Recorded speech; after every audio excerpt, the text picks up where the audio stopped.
হয় আজি আমাৰ সদৌ কোচ ৰাজবংশী ছাত্ৰ সন্থাৰ আজি তিনিচুকীয়া জিলা সমিতিখন গঠন কৰা হৈছে। আমাৰ কেন্দ্ৰীয় সমিতিৰ মুখ্য সম্পাদক ডাঙৰীয়া আমাৰ আজি উপস্থিত হৈছে। সুদূৰ বঙাইগাঁৱৰ পৰা আমাৰ তেখেত আহি পাইছে আৰু বিভিন্ন জিলা সমিতিৰ বিষয়ববীয়াসকল আজি ইয়াত উপস্থিত হৈছে। ডিব্ৰুগড় জিলাৰ সভাপতি সম্পাদকে প্ৰমুখ্য কৰি দিব, আমাৰ ধেমাজি জিলাৰ, নগাঁও জিলাৰ, কোকৰাঝাৰ জিলাৰ আমাৰ প্ৰত্যেকখন জিলা সমিতিৰ সভাপতি সম্পাদকে প্ৰমুখ্য কৰি আজি এই আমাৰ তিনিচুকীয়াত উপস্থিত হৈ আজি তিনিচুকীয়া জিলাখন শক্তিশালী ৰূপত তেখেতলোকে গঠন কৰিছে।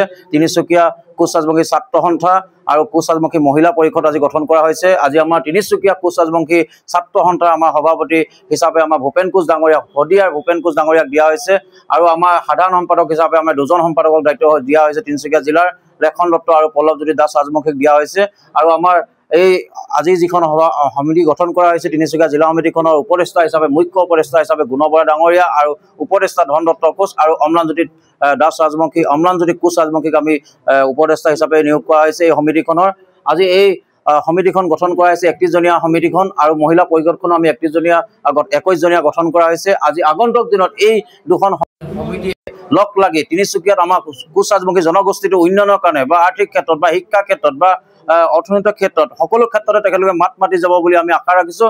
আগন্তুক দিনত বলিষ্ঠ কণ্ঠৰ এই দুইখন কমিটিয়ে নিজৰ জনগোষ্ঠীটো উত্তৰণৰ কাৰণে কাম কৰিব বুলি আমি আশা কৰিছোঁ আৰু আজি শক্তিশালী ৰূপতে এই কমিটি দুখন আমি গঠন কৰি দিয়া হৈছে। ধন্যবাদ। সদৌ কোচ ৰাজবংশী ছাত্ৰ সন্থা জিন্দাবাদ। সদৌ কোচ ৰাজবংশী ছাত্ৰ সন্থা জিন্দাবাদ। সদৌ কোচ ৰাজবংশী ছাত্ৰ সন্থা জিন্দাবাদ। জয় বিশ্ব মহাবীৰ চিলৰাই, জয় বিশ্ব মহাবীৰ চিলৰাই, জয় বিশ্ব মহাবীৰ চিলৰাই। ধন্যবাদ। কি জনাব এই মুহূৰ্তত আজি তিনিচুকীয়া জিলা কোচ ৰাজবংশী ছাত্ৰ সন্থা কোচ ৰাজবংশী মহিলা সমিতি আজি গঠন কৰা হ'ল।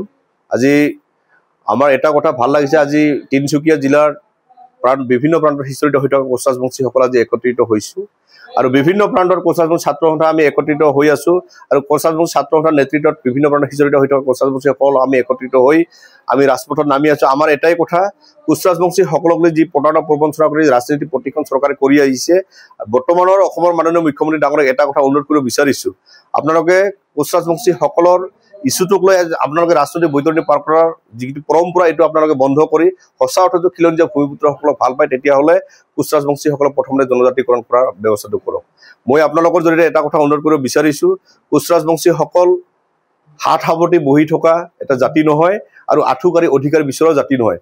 কোচ ৰাজবংশীসকলে নিজৰ প্ৰাপ্য অধিকাৰ কাঢ়ি অনাৰ কাৰণে যিখিনি কৰণীয় যিখিনি শক্তি প্ৰদৰ্শন কৰিব এই শক্তি প্ৰদৰ্শন কৰিব পাৰে আৰু আমাৰ নিজৰ প্ৰাপ্য অধিকাৰ কাঢ়ি অনাৰ কাৰণে যিখিনি আমাৰ কৰণীয় কোচ ৰাজবংশীসকলে আমি একত্ৰিত হৈ কৰি দেখুৱাব পাৰোঁ। তাৰ কাৰণতে অহা 9 নৱেম্বৰ তাৰিখে বঙাইগাঁও জিলাত এখন বিশাল প্ৰতিবাদী গণসমাৱেশ হ'ব। সেই গণসমাৱেশৰ জৰিয়তে আপোনালোকে দেখিবলৈ পাব কোচ ৰাজবংশীসকলৰ শক্তি আৰু কোচ ৰাজবংশীসকলৰ মনৰ মাজত জ্বলি থকা জুইকুৰা তাতে আমি একেলগে আপোনালোকে দেখিবলৈ পাব।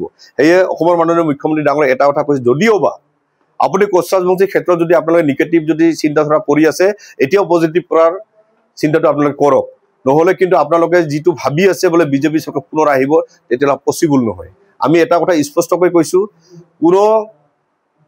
কোন আজি আপোনালোকৰ এজেঞ্চি হিচাপতে আজি কোচ ৰাজবংশীকে আদি কৰি অসমৰ 6 জনজাতিকৰণৰ ক্ষেত্ৰত যি বাধা প্ৰদান ইফাল সিফাল কৰিব বিচাৰি আছে, এই যি কথাবিলাক ভাতৃঘাতী সংঘৰ্ষ লগা যি পৰিৱেশ ৰচনা কৰিব বিচাৰি আছে, আপোনালোকে কি ৰচনা কৰে কৰি থাকক। আমাৰ এটা স্পষ্ট কথা, কোচ ৰাজবংশীসকলক 26ৰ আগত জনজাতিকৰণ লাগিব। তাৰে ৰূপৰেখা আপোনালোকে দেখিবলৈ পালে আজি শদিয়াৰ পৰা ধুবুৰীলৈ প্ৰত্যেকটো প্ৰান্তৰ কোচ ৰাজবংশী একত্ৰিত হৈ ৰাজপথত ওলাব। যদি এইখন চৰকাৰে আমাক কেৱল ভোট বেংক হিচাপে ব্যৱহাৰ কৰিব বিচাৰে তেতিয়াহ'লে আমাৰ কোচ ৰাজবংশী সমাজে এইখন চৰকাৰ যে মুখ ঠেকেচা খুৱাব আৰু এইখন চৰকাৰ যে দলীয় দিয়াৰ ব্যৱস্থাটো কৰিব, এইটো কিন্তু একদম খাটাং কথা। যিকোনো খবৰৰ বাবে যোগাযোগ কৰক 7099017330 লগতে 7099017110 নম্বৰত।